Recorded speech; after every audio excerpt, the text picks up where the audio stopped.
ഇന്ന് കിച്ചണിൽ ഞാൻ ഒറ്റയ്ക്കല്ല, നമുക്കൊരു അതിഥി കൂടെ ഉണ്ട്. Meet mister UV boy. എങ്ങനെ ഒട്ടും നിലം തൊടാതെ ഒരാളുടെ കയ്യിൽ നിന്ന് മറ്റൊരാളുടെ കയ്യിലോട്ട് മാറിപ്പോവാന്ന് പഠിച്ചുകൊണ്ടിരിക്കുന്നു. വിഷ്ണു ഒന്ന് ഓഫീസിൽ പോയ ദിവസമാണ്. അതുകൊണ്ട് ഇന്ന് ഞാനും യുവിയും കൂടെയാണ് ബ്രേക്ക്ഫാസ്റ്റ് ഉണ്ടാക്കുന്നത്. പിള്ളേരെ നമ്മൾ ചെറുപ്പത്തിലേ കുക്കിംഗ് പഠിപ്പിക്കണം എന്നാണല്ലോ. ആ പഴം കൂട്ടി എടുക്കും, നമുക്ക് ഇന്നത്തെ പരിപാടി തുടങ്ങാം. യുവിയുടെ ഒരു കുട്ടി ബ്രേക്ക്ഫാസ്റ്റിന്റെ സമയമായിട്ടുണ്ട്. ആദ്യം അവന് ഫുഡ് കൊടുത്തതിന് ശേഷം നമുക്ക് ബാക്കി കാര്യങ്ങളോട്ട് കിടക്കാം. പുറത്താണെങ്കിൽ നല്ല സ്നോ പെയ്തുകൊണ്ടിരിക്കുകയാണ്.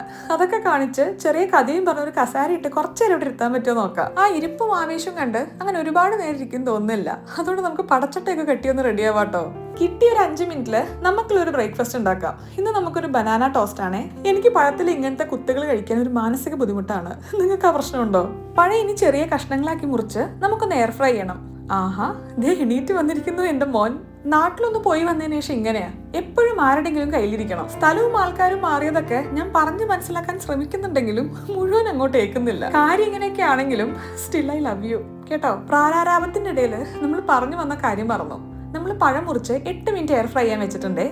ബനാന എയർ ഫ്രൈ ചെയ്തെടുക്കുമ്പോൾ ഒരു പ്രത്യേക ടേസ്റ്റാ, ഒരു കാരമലൈസ്ഡ് ആയിട്ടുള്ള ഒരു ടേസ്റ്റ്. നിങ്ങൾ ട്രൈ നോക്കിയിട്ടുണ്ടോ? ആ പരിപാടി കഴിഞ്ഞ സ്ഥിതിക്ക് നമുക്ക് ബ്രെഡ് ഒന്ന് ടോസ്റ്റ് ചെയ്യാം. അതിനും എയർ ഫ്രയർ തന്നെ മതി കേട്ടോ. കൊച്ചൊക്കത്തുള്ള സ്ഥിതിക്ക് നമ്മൾ എന്നൊരു തീ തൊടാത്ത കുക്കിംഗ് ആണ് ഉദ്ദേശിക്കുന്നത്. ഇനി സിമ്പിൾ, ബ്രെഡിലോട്ട് നമുക്ക് ഇഷ്ടമുള്ള ഒരു ജാം സ്പ്രെഡ് ചെയ്യാം. ഞാനിവിടെ റാസ്ബെറിയുടെ ഫ്ലേവർ ആണ് കേട്ടോ ഉപയോഗിച്ചിട്ടുള്ളത്. ഇനി നേരത്തെ എയർ ഫ്രൈ ചെയ്ത് വെച്ച ബനാന നമ്മൾ വരി തെറ്റാതെ ബ്രെഡിന്റെ മുകളിലോട്ട് വെക്കുന്നു. കുറച്ച് സിനമൺ പൗഡർ ആഡ് ചെയ്യുന്നു. ഇഷ്ടമുള്ളവർക്ക് മേപ്പിൾ സിറപ്പ് ഒഴിക്കാട്ടോ. അപ്പൊ അടിപൊളി. ഇതാണ് നമ്മുടെ ഇന്നത്തെ പ്രഭാത ഭക്ഷണം. ഈ ഹാഫ് ബോയിൽ ചെയ്ത് വെച്ച മുട്ട കുറച്ച് ചില്ലി ഫ്ലേക്സും കല്ലുപ്പും ഇട്ട് കഴിച്ചു നോക്കിയിട്ടുണ്ടോ? ഭയങ്കര ടേസ്റ്റ് ആട്ടോ. പിന്നെ ടോസ്റ്റ് കൊള്ളാട്ടോ. ഇനി ഒക്കത്തിറങ്ങാത്ത ഈ കുട്ടീനെയും കൊണ്ട് ഈ ടോസ്റ്റ് ഒന്ന് ആസ്വദിച്ച് കഴിക്കട്ടെ. സമയം കിട്ടുകയാണെങ്കിൽ 5 മിനിറ്റിൽ നിങ്ങൾക്കും ട്രൈ ചെയ്ത് വെക്കാൻ പറ്റുന്ന ബ്രേക്ക്ഫാസ്റ്റ് ആട്ടോ ഇത്. അങ്ങനെ പള്ള നടന്ന സ്ഥിതിക്ക് ഈ എടുത്തോട് നടക്കുന്ന ലൊക്കേഷൻ ഒന്ന് മാറ്റാമെന്ന് വിചാരിച്ചു. കുറച്ച് മഞ്ഞൊക്കെ കാണട്ടെ പയ്യൻ. ഇത് യുവി ബോയുടെ ഫസ്റ്റ് വിന്റർ ആണ്.